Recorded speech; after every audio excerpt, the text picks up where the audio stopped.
Saya dengar cerita tuh Bu Ferry, ada jenderal, dia bilang ibu saya tuh nggak makan sekolahan Bu Neti, tapi karena doa tulus mereka, saya bisa seperti ini. Kenapa? Abah mama terbuka untuk diskusi, dan walaupun sibuk, ada perasaan bahwa abah mama akan selalu ada gitu. Tapi itu pesan kuat untuk masyarakat bahwa pendidikan anak itu orang tua harus terlibat. Sesuai dengan yang akan kita bahas ya, itu kan tema kita soal kesehatan mental pada generasi Z gitu. Tapi saya sebelum ke tema, kayak ini Bu Neti sangat pakar banget lah gitu ya dari sisi. Aduh, ngeri banget nih udah kayak. Nah, saya ke Bu Neti nih Bu. Tadi kan ada cerita gitu ya bahwa ketika seorang anak mengalami kegagalan itu kan juga bagian dari ketika orang tua itu suportif, dia kan secara mental juga menolong pada anak gitu. Artinya kesehatan mental remaja itu kan tidak hanya kesadaran dirinya gitu, tapi kesadaran dari orang tua gitu ya Bu ya, Bu Neti. Nah, dalam proses-proses itu Bu, bagaimana tuh menjadi orang tua yang bisa seperti tadi tuh, bahkan anaknya bisa kembali gitu, bukan akhirnya malah tambah jatuh gitu. Iya, memang menarik tadi ya mencermati cerita Bu Ferry. Kan itu pada masa orang tua beliau ya, mendidik Bu Ferry ya, jadi artinya jauh. Kalau sekarang mungkin kita akan katakan banyak kok klub-klub parenting gitu ya, atau sentra-sentra kegiatan masyarakat yang mulai membincangkan tema-tema pengasuhan. Kalau dulu kan agak sulit, saya nggak bisa membayangkan zaman orang tua Bu Ferry mungkin sejaman dengan orang tua saya kan gitu. Artinya mereka mereplikasi sebahagiannya pola pengasuhan yang dilakukan oleh orang tua mereka gitu ya, atau kakek nenek kita. Nah artinya kalau kita lihat bagaimana orang tua Bu Ferry mencermati kegagalan, menyikapi kegagalan di si penmaru yang pertama ya, saya melihat ada ketulusan orang tua terhadap anak gitu. Kan banyak tuh cerita gitu, orang tuanya sih sebenarnya nggak sekolah tapi kemudian bisa menyikapi anaknya yang satu dengan yang kedua dengan perbedaan yang sangat tajam, misalnya yang satu pintar yang satu enggak, tapi tetap bijak gitu. Nah ini kalau menurut saya juga sebahagiannya ketika orang tua memiliki ketulusan itu dengan sendirinya ada, kalau saya masih mempercayai ada ilham, ada bimbingan ilahiyah lah begitu ya, untuk tidak memojokkan anak, untuk tidak mendiskriminasi, kan ada ya seperti itu. Jadi saya dengar cerita tuh Bu Ferry, ada jenderal, dia bilang ibu saya tuh nggak makan sekolahan Bu Neti, tapi karena doa tulus mereka saya bisa seperti ini. Kenapa? Saya pernah meminta ibu saya membersihkan kotoran ayam dari paha saya, sudah dibersihkan, saya nangis lagi, saya minta kembalikan lagi itu kotoran ke paha saya. Bayangkan kalau orang tua, ya maksudnya zaman sekarang yang kemudian nggak punya tadi ya ilmu tentang pengasuhan, ini anak-anak apa sih kan gitu ya. Tapi si orang tua ini kemudian menyikapinya begini gitu, aduh ini anak kalau besar nanti jadi apa ya, tak dongakno le kowe jadi pemimpin gitu, karena memang si jenderalnya orang Jawa Bu. Jadi seperti itu, ini anak model apa ya yang nyuruh-nyuruh orang tua, ibu doakan kamu jadi pemimpin. Nah itu kan beda ya perspektifnya. Nah menurut saya memang ada faktor ketulusan yang saya lihat itu ada pada orang tua Bu Ferry seperti itu. Memang Bu, ibu saya itu kalau anaknya nakal, yang keluar dari mulutnya itu bukan marah-marah, tapi Robisrohri Sodri, Wayasirli Amri gitu ya, dengan kekesalan, tapi yang keluar adalah doa gitu. Jadi mungkin itu yang selain penting untuk tahu bagaimana mendidik anak, yang kuncinya itu kan ketulusan ya. Betul. Kesabaran orang tua, ridhonya orang tua, itu yang kemudian membuka jalan kebaikan untuk anak-anak. Nah, masih ke Bu Neti nih. Saya kan masih awam juga ya dengan kesehatan mental remaja gitu ya, karena kan dulu ini nggak pernah jadi omongan nih, tapi sekarang ini jadi apa sih namanya? Ya kita punya ada beberapa karyawan yang generation milenial ke bawah Z gitu. Itu kalau udah pressure dia udah bilangnya bagaimana dengan kesehatan mental saya Pak gitu. Nah isu ini tuh terus gimana nih kita nyikapinya gitu? Jadi memang kalau dalam rapat-rapat kerja bersama Menkes ya, Pak Menteri dan juga dirjen-dirjennya itu sering mengungkapkan bahwa tantangan atau ancaman bahkan ya pada pembangunan ketahanan kesehatan kita di masa yang akan datang adalah kesehatan mental, kesehatan jiwa gitu. Kenapa? Karena kalau kita bicara tentang kesehatan mental atau kesehatan jiwa anak-anak kita, hari ini trennya meningkat, Mas. Jadi sejak pandemi itu dari tahun 2020, 2021 itu ada tren peningkatan. Dari apalagi kalau kita bongkar per kelompok umur ya, di bawah 15 tahun itu lonjakannya dari 6,1% jadi 9,8%. Di bawah 15? Di bawah 15 tahun. Anak 15 tahun. Berarti kan kita bayangkan ya betapa tertekannya anak usia itu gitu. Usia di bawah 15 tahun itu luar biasa. Iya, seperti itu. Nah, usia antara 15 sampai 17 tahun itu lebih tinggi lagi gitu. Kenapa? Karena tadi yang Bu Ferry katakan, ingin tahu, ingin mencoba, sementara ada tuntutan lingkungan, harus berpenampilan begini, harus mungkin kalau perempuan ya Mbak Tia ada ukuran-ukuran misalnya berat ideal segini, itu kan ada tekanan dari orang tua yang tadi nggak memiliki ilmu tentang parenting, ada tekanan dari lingkungan, sementara konsep dirinya belum utuh gitu, sehingga itu yang menyebabkan generasi Z banyak yang terjebak pada permasalahan yang hari ini memang menjadi permasalahan serius ya di Kementerian Kesehatan sendiri. Mungkin kalau boleh saya nambah bahwa konteks saya tumbuh kembang di tahun itu dengan konteks anak sekarang tumbuh kembang di saat ini, dengan banjirnya informasi, dengan berkurangnya aktivitas fisik, dengan polusi yang tinggi. Sementara saya tumbuh di udara segar, bisa aktivitas fisik, belum ada HP, belum ada TV. TV itu nonton di tetangga yang punya TV. Benar. Jadi pelampiasan aktivitasnya itu lebih ke fisik, kemudian udara segar, kemudian baca buku, bukan buka HP. Yang informasinya itu udah bukan lagi lokal, tapi udah global, dan berbagai macam isu. Semakin banyak informasi yang diterima, kemudian lagi belum HP-nya ini bikin standar tentang dirinya yang terus merendahkan dia, kok ini orang kok gampang banget, semua serba instan, semua serba cepat, sementara saya kok begini. Akhirnya banyak sekali faktor yang membuat kesehatan mental, dan kasihan untuk generasi yang sekarang ini tantangannya lebih besar, untuk orang tua juga tantangannya lebih besar. Nah, saya mungkin ke Mbak Tia nih kan, Mbak Tia kan lahir 97 ya? 97. Nah, tadi kan Ibu ceritanya diasuh begini-begini, sekarang Mbak Tia ada ceritanya Pak Anies sama Bu Ferry itu gimana gitu? Gitu. Jadi alhamdulillah abah dan mama itu kalau sama aku sangat terbuka untuk diskusi. Jadi misalnya aku melihat ada kejadian sesuatu di masyarakat, atau misalnya di sekitar aku ada, mah kok ada yang kayak gini ya, mah kok seperti ini ya. Jadi aku bisa tanya langsung gitu ke mama, bisa tanya langsung ke abah.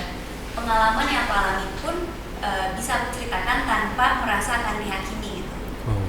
Jadi karena itu keresahan waktu remaja waktu itu, kebingungan menghadapi semua informasi cepat ini bisa dikonsultasikan dengan orang dewasa yang sudah mature gitu, untuk sudah cukup dewasa untuk menghadapi itu gitu. Jadi akhirnya abah mama terbuka untuk diskusi, dan walaupun sibuk ada perasaan bahwa abah mama akan selalu ada gitu. Misalnya waktu itu abah lagi rapat di kantor, waktu itu masih gubernur. Aku lagi nyetir ke kampus, terus tiba-tiba bannya kempes. Sesimpel itu aku telepon abah. Jadi intinya, abah ini ban kempes harus diapain ya? Jadi pas di situ rasanya tuh oke, walaupun abah nggak hadir langsung di situ, perasaan bahwa kalau ada kebingungan, ada apa-apa bisa telepon orang tua tuh, itu membuat saya tenang gitu. Itu sih pola asuhnya mama abah ya. Tapi bukan berarti nggak pernah ngomel ya? Nggak pernah ngomel. Kalau misalnya emang salah ya sampai rumah dong. Tapi sampai sekarang gitu. Kalau ban kempes telepon abah juga. Nah kalau ban kempes sekarang telepon Ali. Oh. Kirain ban kempes masih telepon Pak. Papanya lagi di Bengkulu sekarang. Tapi walaupun di luar kota pun akan kalau nggak langsung diangkat, WhatsApp atau apa pasti dibales dan saya coba dia kontak sama ini gitu, atau dia sekarang perbaikinya caranya begini gitu. Jadi untuk kalau ada masalah apa-apa ngomong sama orang tua tuh nggak ada kekhawatiran ketakutan akan dimarahin. Dan juga dari kecil abah mama itu selalu menanamkan prinsip-prinsip yang harus dipegang gitu. Jadi dari kecil dia tahu batasannya gitu. Diajarin batasan apa aja yang harus diikuti dan dikasih kepercayaan. Dan karena dikasih kepercayaan itu rasanya tuh kepengen menjaga kepercayaan itu gitu. Jadi nggak pengen aneh-aneh karena mama udah percaya gitu. Itu yang selalu ditanamkan mama abah. Nah kalau apa kan sekarang tuh malah ya mungkin ada opini juga kan ya bahwa karena isu mental health itu gitu, jadi orang ngecap itu. Jadi jangankan generasi Z ya, generasi milenial aja kan dicapnya lembek tuh. Nah ini generasi Z mungkin dibilang lebih lembek lagi gitu kan karena ada isu ini. Mbak Tia tuh ngeliat itu gimana sih? Apakah itu tuh benar malah membuat kita tuh makin dilihat lembek gitu, atau kita tuh nyikapinya harusnya seperti apa gitu? Sebenarnya seperti tadi kata Bu Neti dan Mama, kondisi sekarang dan kondisi dulu itu beda. Sekarang ini kan informasi yang diterima banyak. Kita ngepost foto aja yang komentar positif ada, yang komentar negatif ada. Yang belum bisa memfilter itu biasanya anak remaja itu nanti jadi kepikiran. Terus dengan melihat misalnya orang yang dipost kan pasti kebahagiaannya, keberhasilannya. Kan orang nggak tahu gagalnya berapa kali untuk sampai itu. Jadi pasti melihat sosial media ini kayak kok dia udah bisa ini ya, kok dia bisa itu ya. Jadi apa ya, standarnya jadi semakin tinggi, tekanan untuk mencapai target-target itu juga semakin tinggi. Jadi akhirnya untuk anak-anak ya mungkin anak Gen Z gitu, jadinya pressure-nya semakin banyak dan dia juga sudah sadar akan adanya mental health gitu. Nah mengatasinya kalau aku pribadi itu dengan ngobrol sama mama abah, jadi punya support system yang kuat, keluarga, adik-adik, teman-teman juga udah ada inner circle yang kalau misalnya ada sesuatu yang perlu kita omongin bareng-bareng, itu selalu bisa cerita sama temen. Jadi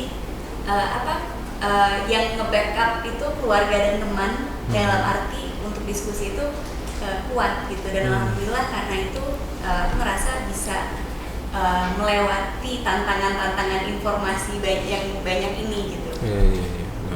Nah Bu Neti, kalau melihat ini kan persoalan yang misalnya jadinya kan harus punya concern yang lebih gitu ya. Kira-kira pemerintah tuh menangkap ini gimana gitu, Bu? Iya. Jadi memang ini yang juga menjadi keresahan kami ya, saya dan teman-teman di DPR RI. Kenapa? Karena kita melihat bahwa sebetulnya kalau kemudian kita bicara tentang teori psikologi ya, Bu Ferin kan psikolog. Jadi ada lingkaran paling kecil yang mikrosistem, meso, makro kan begitu ya. Nah, yang mikro itu kan keluarga gitu. Sebelum kita menagih dan kemudian bertanya kepada pemerintah apa sih kebijakan paling besarnya, itu kan lingkaran paling besar. Kenapa? Karena keluarga adalah tempat berkumpul, tempat berinteraksi, tempat saling mengisi, dan tempat saling memberdayakan satu sama lain. Nah, keresahan itulah yang kemudian kita wujudkan dalam bentuk mengajukan rancangan undang-undang ketahanan keluarga. Kenapa? Karena tidak bisa dipungkiri kita semua ini produk keluarga gitu.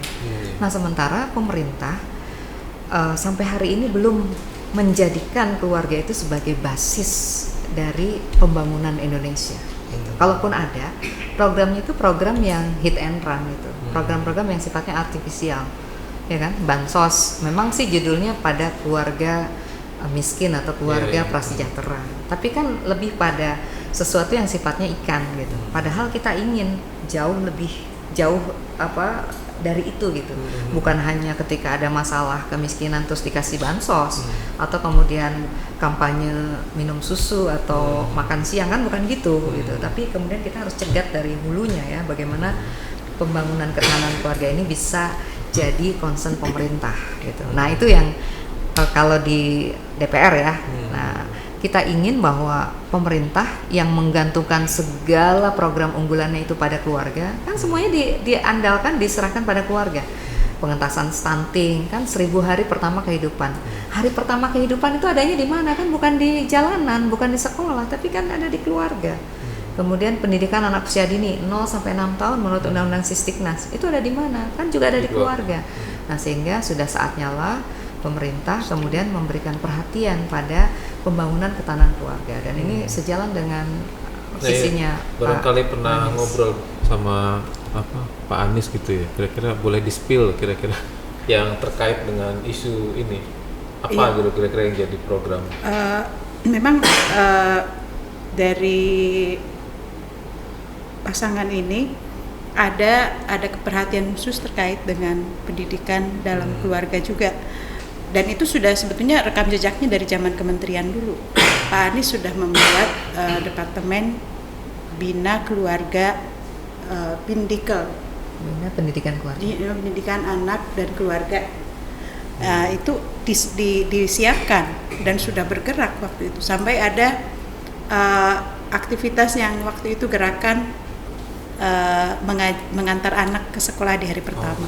Betul. Jadi sederhana. Tapi itu pesan kuat untuk masyarakat bahwa pendidikan anak itu orang tua harus terlibat. Berkunjung ke sekolah, bertemu dengan gurunya, berkomunikasi, saling ini mendidik anak kita bareng-bareng di sekolah dan di rumah. Jadi ada narasi keluarga, narasi pentingnya pendidikan keluarga itu dari atas, dari pimpinannya, dari kebijakannya. Nggak cuma sekedar oke, kita cegah stunting yang ngerjain, tapi nggak ada arahan besar dari pimpinan gitu. Dan insya Allah itu yang menjadi pesan kuat dari Amin, bahwa keluarga itu adalah penting. Nah, maka kebijakannya pun harus mengarah dengan untuk ketahanan keluarga. Ketahanan keluarga itu kan nggak cuma dari segi makanan, tapi dari segi-segi yang lain juga. Iya, dari kesehatan mental yang sangat penting. Bu, saya izin, boleh nggak teman-teman wartawan misalnya ada yang mau bertanya? Boleh nggak? Boleh. Spontan aja ya? Iya. Ada yang mau bertanya? Silakan. Tapi mungkin ada tambahan juga untuk riset ini. Sebetulnya yang namanya kesehatan mental, yang namanya masalah mental itu is okay. It's not a problem. Jadi maksudnya bukan is not a problem meremehkan ya. Orang punya masalah itu ya wajar. Orang punya kekecewaan itu ya wajar, namanya manusia gitu.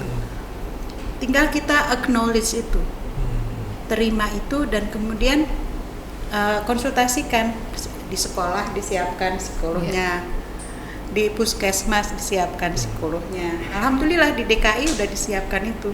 Sampai ke puskesmas? Puskesmas ada psikolog di puskesmas untuk menangani kesehatan mental keluarga. Jadi itu yang kemudian nanti akan didorong juga oleh oleh Anies dan Muhaimin, adanya perhatian khusus terkait isu kesehatan mental.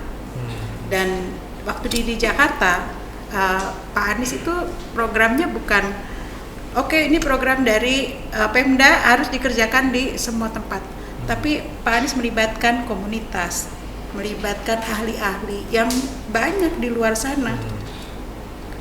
Pemerintah tuh nggak punya keahlian itu gitu, jadi dilibatkan, kira-kira apa yang bisa dikerjakan bareng-bareng. Bahkan saya ada satu anak muda yang membuat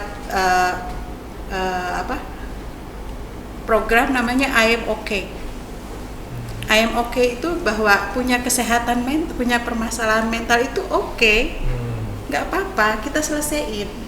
Jadi itu dilibatkan juga dengan dinas kesehatan.